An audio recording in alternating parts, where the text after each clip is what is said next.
everybody, and it's sad that I even have to do this, but don't believe a single thing I'm about to say in this video.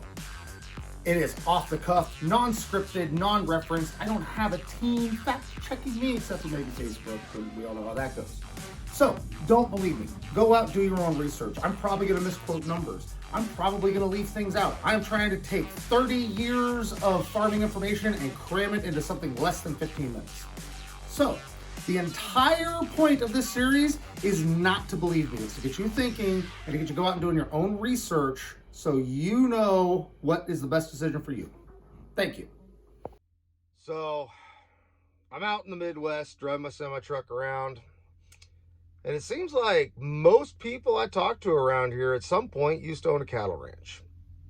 Key thing is used to. And I'm in the same boat.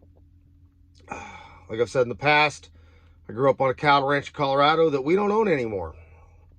The big part of that is because we got tired of taking loans to keep the lights on.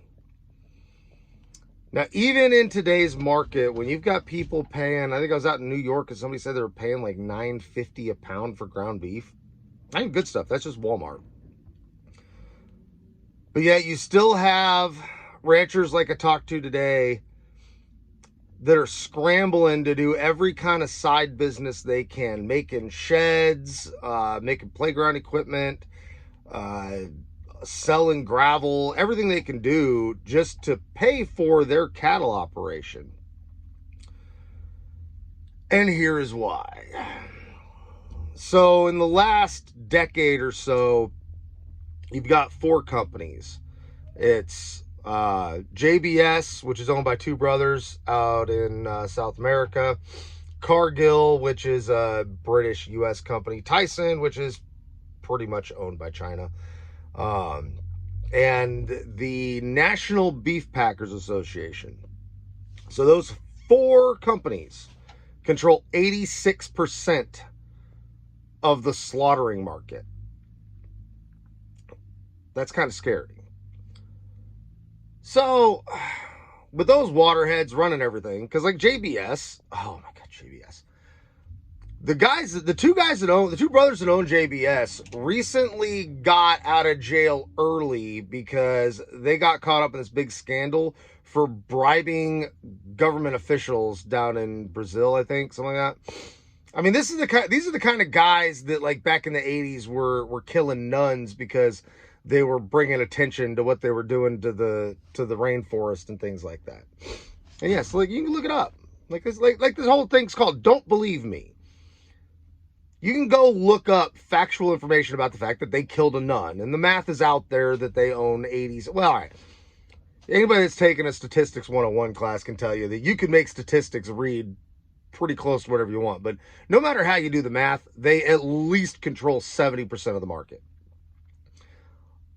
Having been in cattle, I could tell you they own closer to 86% of the market.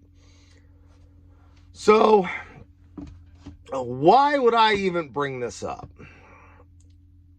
One, it's kind of close to my heart because I'm a little salty about it. You know, my family doesn't. I'm not a 7th generation rancher because of this stuff.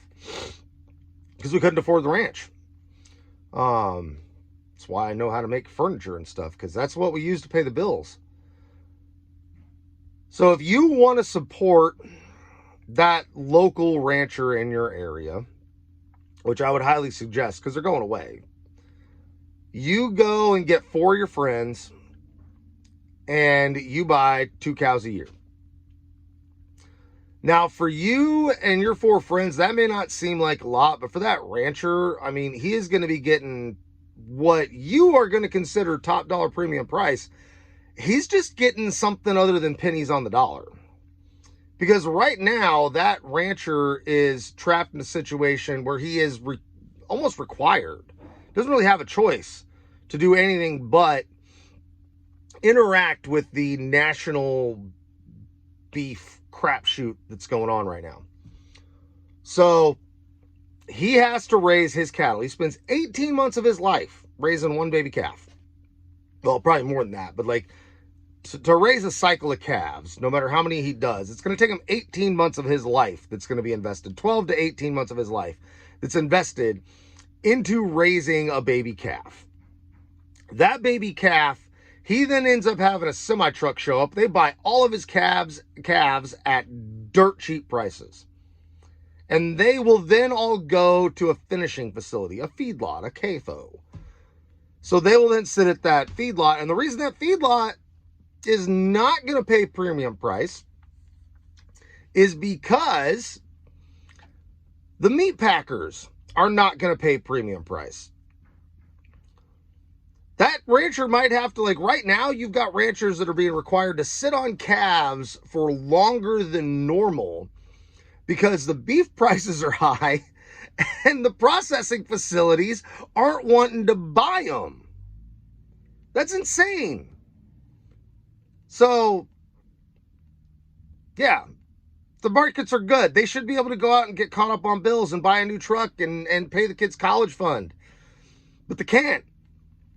Because the packers are intentionally only buying just enough to keep their doors open, which is why you're seeing meat shortages some places. Because why would they get rid of that $10 a pound? So, for the sake of your own food security, go get 4 of your friends. Buy 2 cows a year. Probably going to be paying somewhere between $3 to $4 grand with slaughter bill and everything per cow. So, and that's a lot of meat. I mean, you're going to be getting, I'm not even going to get into that because a lot of that varies. You're going to have to do some due diligence. You're going to have to get to know your rancher. You're going to have to go to the guy raising it to find out what the yield quantities are going to be and what your costs are going to be. Because I can't tell you on YouTube. I mean, I'll spew some stuff, but it wouldn't matter to you. It'd just give you the wrong idea of what you should expect to see because every single area is different. If you're out here in Missouri, the cost of beef in Missouri is going to be way different than upstate New York. So get to know your rancher, find out what it's going to be, but it's going to be reasonable if you consider how much you're going to spend on a half of a cow that you're probably actually eating right now throughout the year. And you may do more, you may do less, but get a couple of friends together. Go find that local rancher and buy a cow from them because it's going to increase your food security because we all saw what happened during COVID. So it'll increase your food security and that rancher will appreciate it. You buying that cow directly from them is probably what's going to help him keep the lights on. That's how he's going to buy, Christmas presents and shoes for his kids and pay the truck payment. Because he ain't going to make that money selling his steers off to Cargill. So, if you want to ensure your food security, and I cannot stress this enough with where things are going, go talk to your local rancher. Get 4 friends, buy 2 calves a year. That's 2 ranches. Or 1 ranch, depending on how they do their cycling. But again, you're going to have to go do your due diligence. Don't believe me. Don't believe me. Go do your due diligence. Research. Go talk to your local rancher. Do work. Put the effort in. It's worth it. You're going to get a way higher quality at a way better price. And you're going to know where it came from. Because the only way you're actually going to know where anything came from is to go look at the animal. So, I'm begging you, before the cattle market completely collapses, go talk to your local rancher, buy a cow for your family's food security. Thank you.